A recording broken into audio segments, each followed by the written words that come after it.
Renee, Chris, and Ryan going live. Best podcast, Beauty and the Beast. Sit back and catch a vibe. Oh yeah, we talking zombies and apocalypses and all those things you like. Going beast mode, and if you didn't know, it's Peter Z up on the mic. Whoa, hey, TWD family, grab the snacks about the pantry and subscribe and like if you can, please. Or those walkers eat you like some candy. Hey, okay. You at the right place at the right time. No one does it better, that's the bottom line. Beauty and the Beast, this is prime time. Let's go.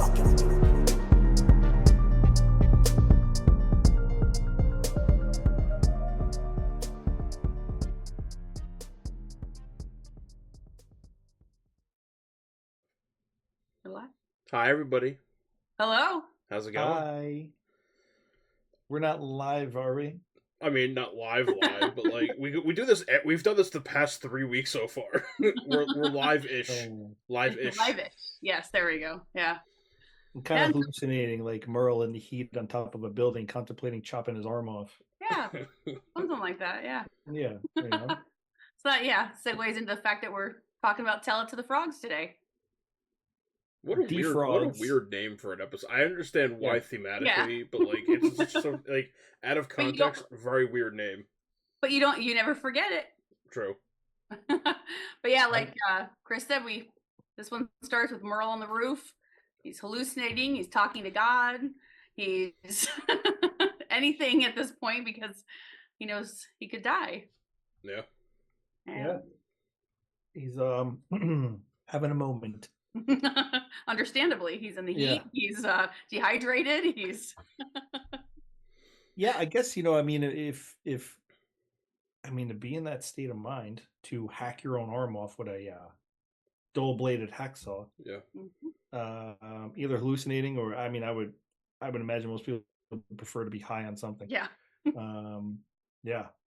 Would you guys do it? Huh? Would you guys do it? Would you have the stomach to do it? I would like to think I could to save my life, but I just don't know if I could. Yeah,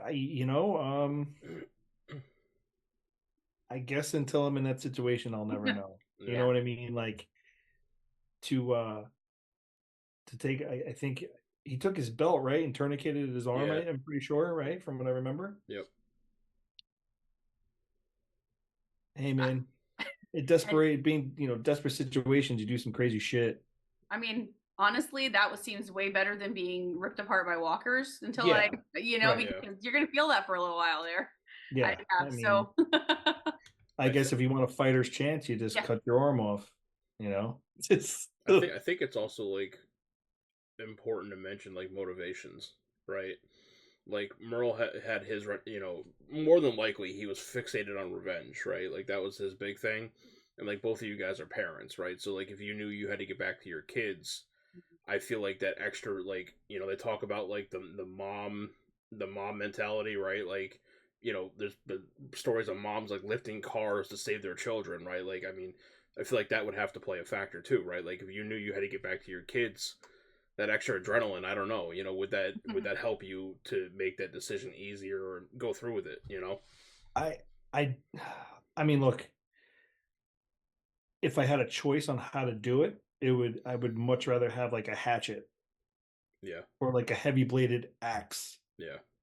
Than to sit there and literally saw dude, skin and tendon and muscle and bone and feel every drag of the tooth. You know what I mean? Like if I had a hatchet, I don't think it would be. I mean, because I know that probably by like whack 3, I'm good. Yeah. But yeah. It'd be tough. I mean, you cut off complete blood supply. Your arm kind of turns black and numb anyway. Yeah. So I'm guessing, I'm trying to figure out. I mean, I know you'll still have nerve endings, but I'm wondering how much you actually would feel. Yeah. Yeah, I don't know. So think about it. You ever wake up with like your arms asleep? Yeah. It's kind of just like a dead limb. So I don't know. That's a good question. Yeah. Like you said, Chris, like the psychological effect of like feeling like the teeth just like, it's not like a hatchet like we've seen like Rick, and other characters have done. It's like a clean 1, 2, 3 strikes and it's like it's off. You know what I mean? Yep. But like in the hatch, I mean, he must with the saw blade, he must have been there for a while. Just and he's dehydrated already. Yeah. You know, the fact that he survived alone. Well, you know, spoiler. If they haven't watched it by now, if you haven't watched it by now, go. I don't know what to tell you. Like, this is the wrong podcast for you. Yeah, this is but yeah, I mean that's an achievement in itself. You know, he's Merle. Yeah. So and they did make it mention later that when everybody gets to the roof, I think it was Daryl that said it was evidently dull because it wouldn't go through the handcuffs. So we're talking a dull blade here because it was not. So. So anyway, yes. So we leave him there, and then we go back to everybody. The people that were in Atlanta heading back to the Atlanta camp. Yeah. Where we get to see Rick find his family that was his main goal, and everyone's surprised, especially Shane. I feel like that's an understatement. Awkward. Yeah. Oh, I tried looking. So like they only did like a quick pan as Rick and Lori were hugging and stuff, and then they did like a quick pan like the background where like Dale and everybody's standing, and I was trying to see if I could like get like a pause and zoom in to see if like I could see like Dale maybe leering or something like that at Shane or whatever, but you didn't get any of that. It wasn't until Lori looked at him and you're like, oh, you Poochie. Yeah. Yeah, so Carl's glad to see his dad. Lori's shocked to see her husband. Shane's trying to play it off. Well, especially because Shane had told her that Rick was dead.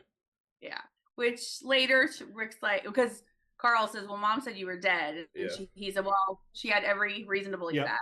Yep. So he's being Rick, the stand-up guy he is. He stood up for everybody. Like it's Yeah. And like the probability. Right. Yeah. And I mean, okay, Shane isn't a medical personnel. When he went in there, he thought he was dead, but I sort of, because he put the gurney in front of there. So that, but, that could have just, whatever. But yeah, Rick sticks up for them, like they would have thought that. What else would they have thought, kind of thing. Yeah. Right. Yeah. We get introduced to Ed, who is the abusive husband of Carol, of course. Ed.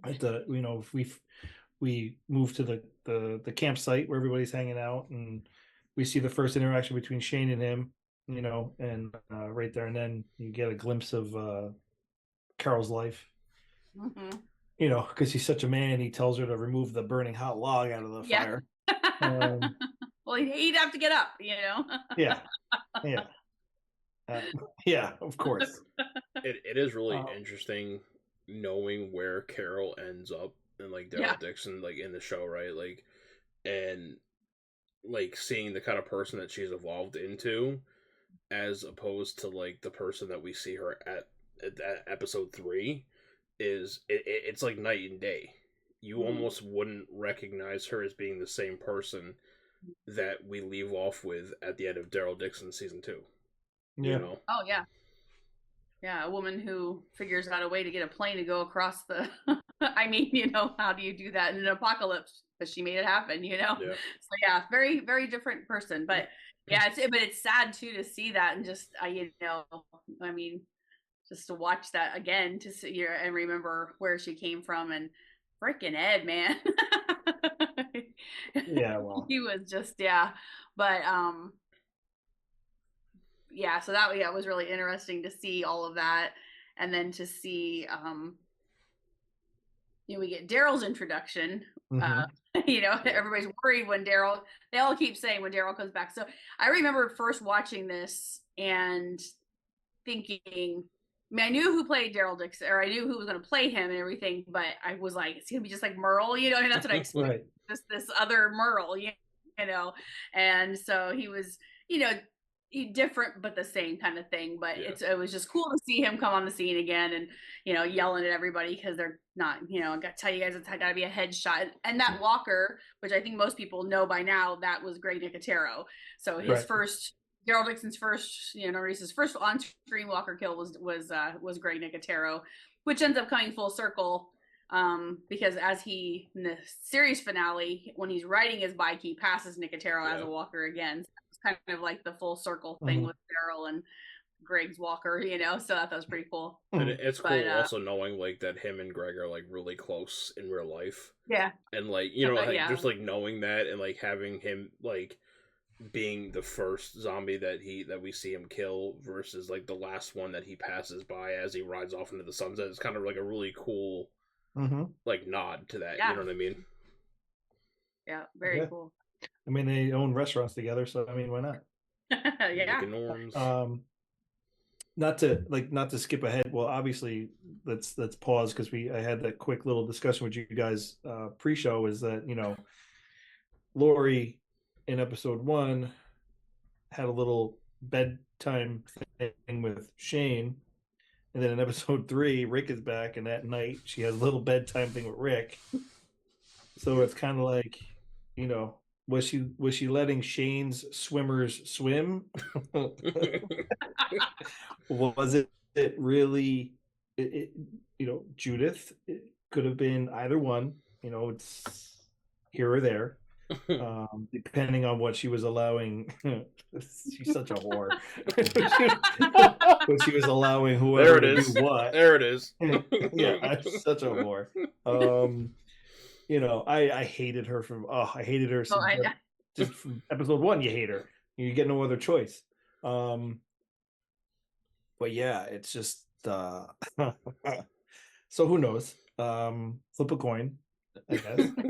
Well, we know I know how John Bernthal feels about it. So yeah, well, of course, yeah. He thinks it's his 100%. Obviously, the big discussion is to go back.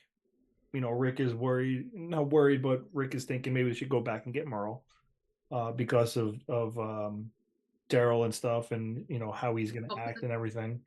And then he talks about how Glenn saved him and how he feels he needs to, play it forward kind of thing. Right. They do touch base when they're ripping apart they're ripping apart the Challenger, the Dodge that he stole, whatever. They're pulling all sorts of parts off of it and whatnot and everything. I'm wondering, like, why not go back to car dealerships and places that where there's fuel, there's vehicles or whatever. I mean, I know they took the RV on later on they take the RV to go on the road trip, and Morales I think has like him and his family, they have like an SUV they're in. Shane has like a Jeep Wrangler, like all these things. I'm just like, why didn't you guys just go to a vacant lot and take whatever the hell you wanted from the car lot? Why not revisit that at least at some other points throughout, where like stuff like that is just sitting there. Even if they're inside showrooms, I think probably at least the first thing, the thought that kind of pops into my head with that is that a lot of car dealerships are usually in heavily populated areas, and so like you usually don't see them off of County Route 32. You know what I mean? Like it's major populated areas, and stripping apart a car may take time. You know what I mean? I'm not even saying strip it. I'm saying just take them. Oh yeah, no, I mean inside the dealership they just have keys sitting there, inside the dealership room. But think about it. That's true. I would hit Route 9 and I would just go and I would take whatever the fuck I wanted. like Woody Harrelson in Zombieland. Yeah. With the Hummer. Yeah. Thank God for rednecks. Yeah. I mean, yeah. I don't know. Just That's one, true. just thoughts that you kind of makes you wonder, but then you wouldn't have, the problems that they had that caused things to happen that, Exactly. You wouldn't have those problems. Well, I know, but then you don't have a show. We can't just watch them all, be happy all the time or something. There has to be some suspension of disbelief, right? Yeah. So we're real quick Yeah. before we get too far ahead. I did want to readdress your Shane Rick theory because I just looked it up because I was pretty sure Rick did tell Michonne that Judith was his best friend's kid. So yeah, but I mean, once again, he don't know. Yeah, no, I'm just saying. I thought that was a memory. I was like, wait, was that, Yeah. So anyway, that's all I'm saying. He said that to Michonne definitively?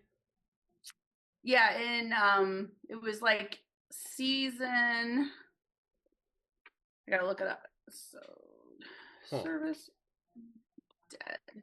Yeah, because I mean, look, I'm well aware that it's more than likely Shane's. I'm just, I know. I just like to double down on the fact that Lori's a whore.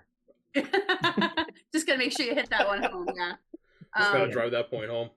I mean, she literally took her wedding ring off and held it in her hand, in the grass. While she's getting. That was Rick's. Yeah, that was Rick's. Yeah, exactly. Yeah. So in season, I just missed my date here. Season 7, episode 4, called Service. Rick admits to Rick reveals his thoughts on Judith not being his biological daughter, and says he learned to accept it in order to keep her alive. Okay.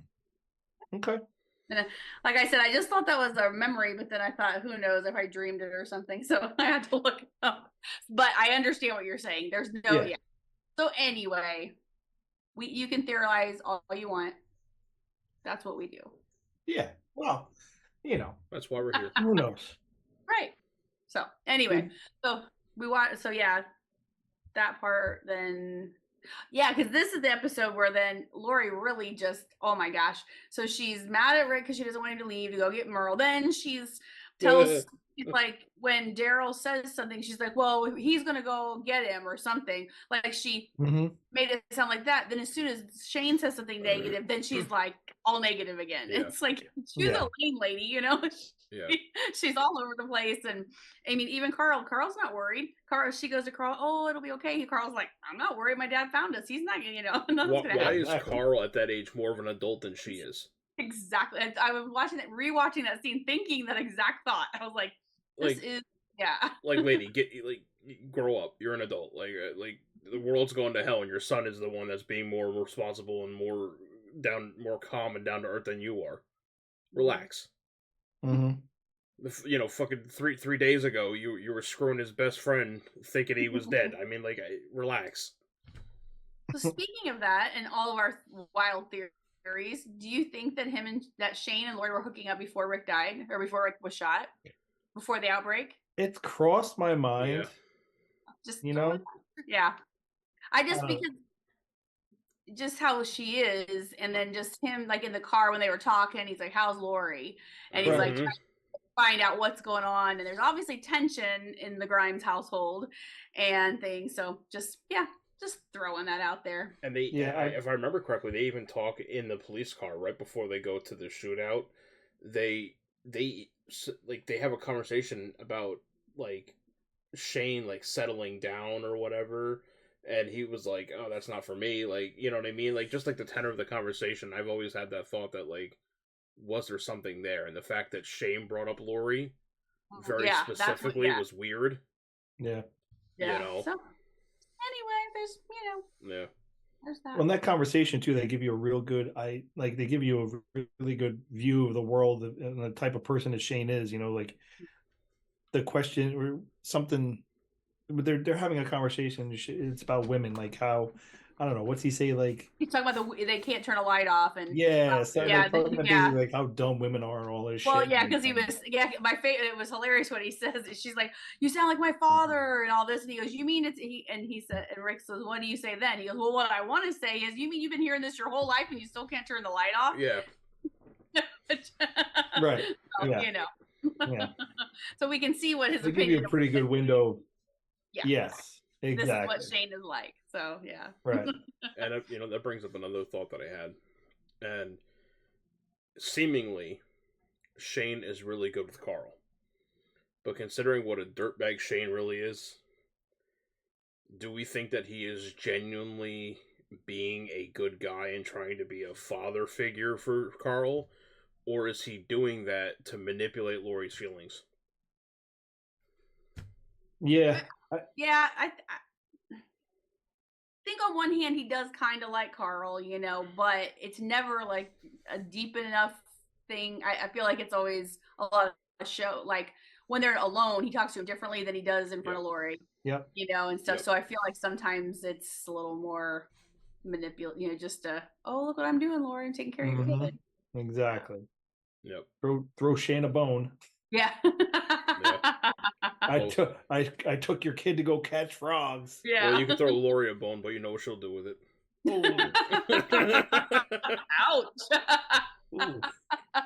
This is like poor Lori, man. She's just yeah, let's not tag her in this show. Sorry. This is nothing against you. No, we love not at all. No, you're a sweetheart, but I don't need her to hear me call her a whore 4 times. You didn't. You called Lori. It's different. It's separate. True. Yes. True. Okay. Yeah. But hopefully she can separate. You know what I mean? You can be able to separate. As an actress, I'm sure she just has to. It's usually the fans that can't do that. Really. Yeah, it's usually us that can't do that.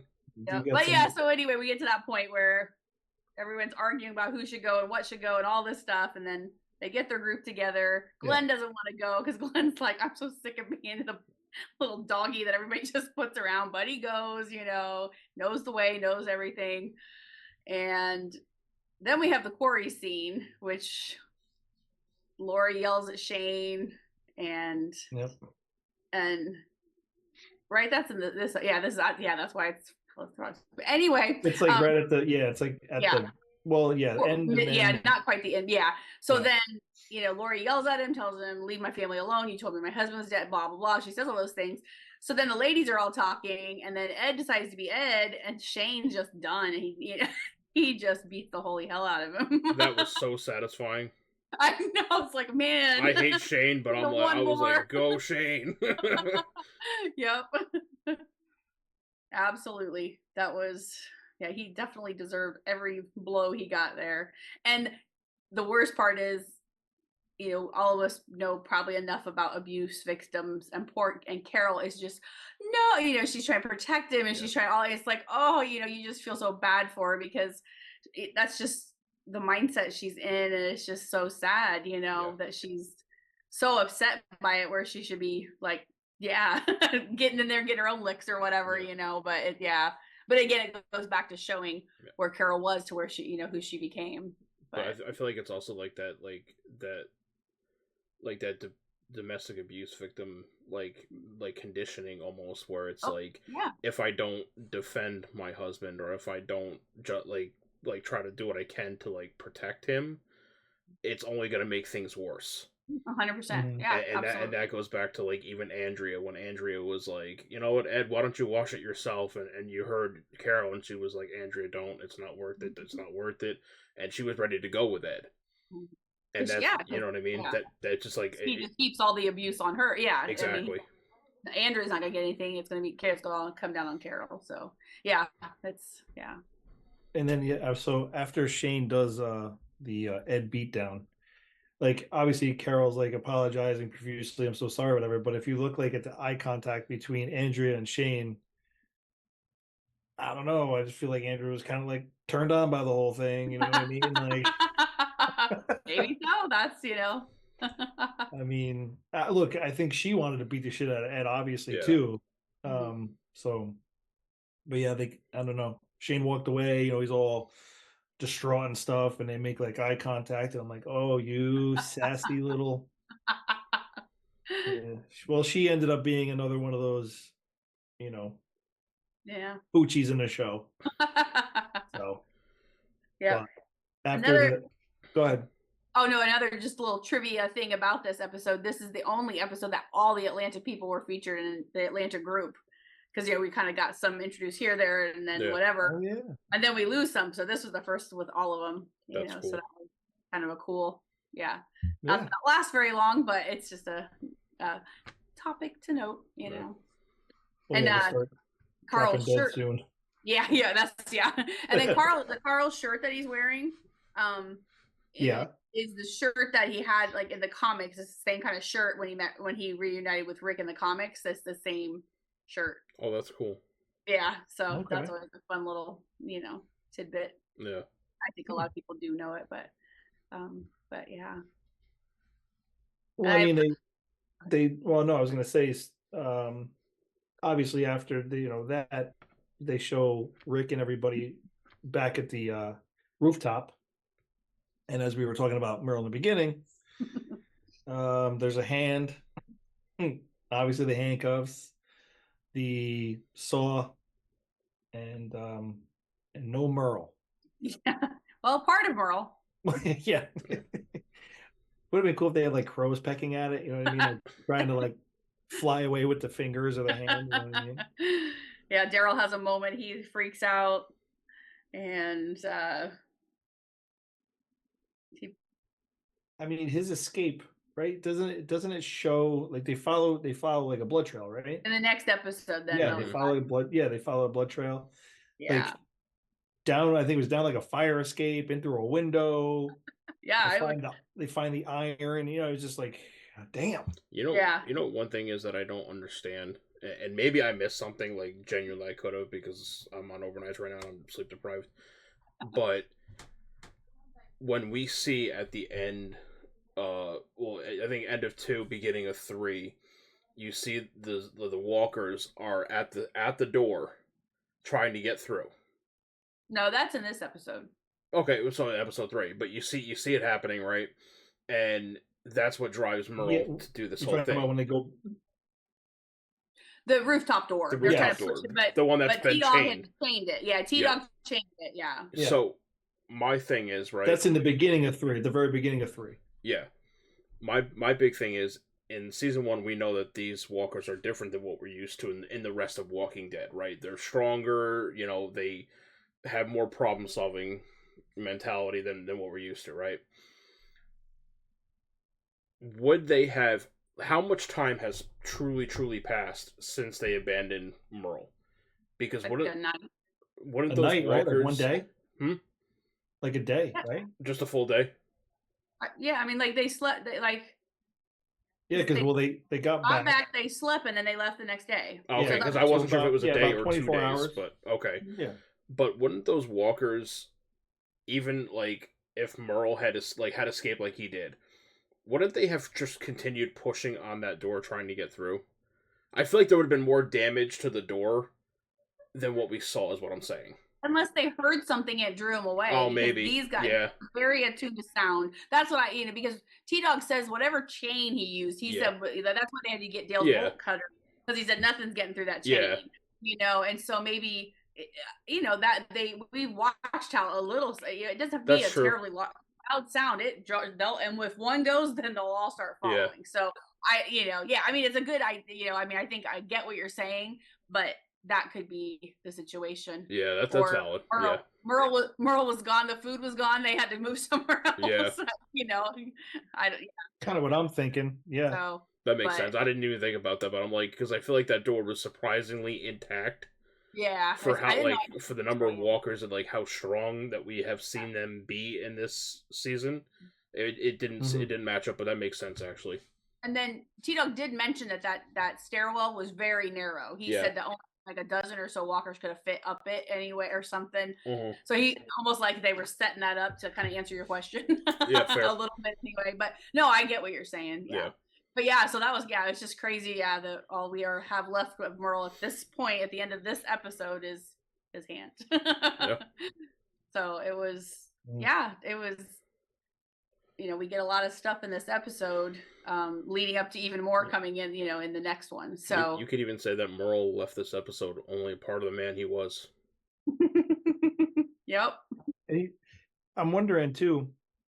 I mean, you might be able to narrow down the timeline too, because when they show the hand, they show the hacksaw and everything like that. The blood's still fairly, wet.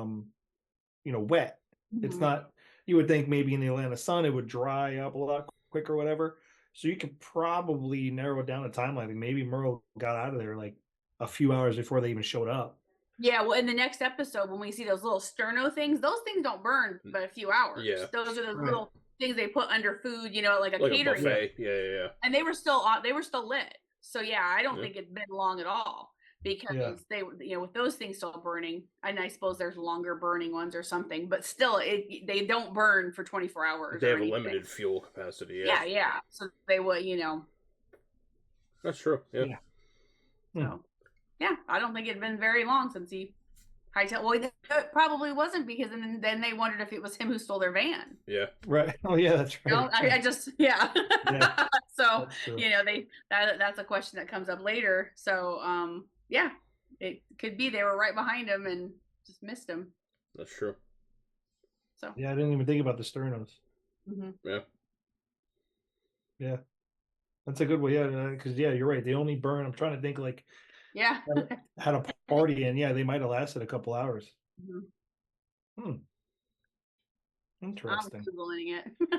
Well, you have and then they, obviously you have Daryl who's angry, points the crossbow at T-Dog, and then Rick points the gun at Daryl. You have yourself a little Alamo showdown there. Whatever you want to call it. And then Texas Glenn standoff. The Texas standoff, and then Glenn just hanging out. watching the craziness happen. Babyface Glenn. I know, he's just so young. And it's so funny, seeing Steven Yeun and now, not that he looks old, but it's just he looks older, and it's just looks like a man now as opposed to a boy. Literally. He just looks like a man. Yeah, but before we get too into 4, should we? Yes. Reconvene? Yes. Real quick, sterno up to 6 hours is the longest one can burn. That's the 6 hour safe heating ones, but there's 2.5. Most of them are 2 hours. Yeah. Okay. All right. Save that thought. We'll be right back. All right. Well, I think this is episode for us 198. 198. 198. 199 coming at you hot. Get it? Hot like a sterno. We're not sponsored by Sterno. Just want to make that clear. But hey. Sterno, reach out. I'm just saying. You're looking. I mean, not your normal demographic, I'm sure, but I'll even take something from Waterloo Seltzer. There you go. All right. Well, I'm gonna go ahead and send us out. I think we're all set.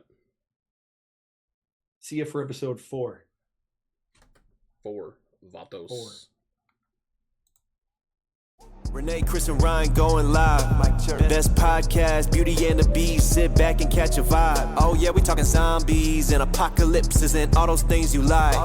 Going beast mode, and if you didn't know, it's Peter Z up on the mic. Whoa, hey, TWD family, grab the snacks about the pantry and subscribe and like if you can, please. Or those walkers eat you like some candy. Hey, okay. You at the right place at the right time. No one does it better, that's the bottom line. Beauty and the Beast, this is prime time. Let's go.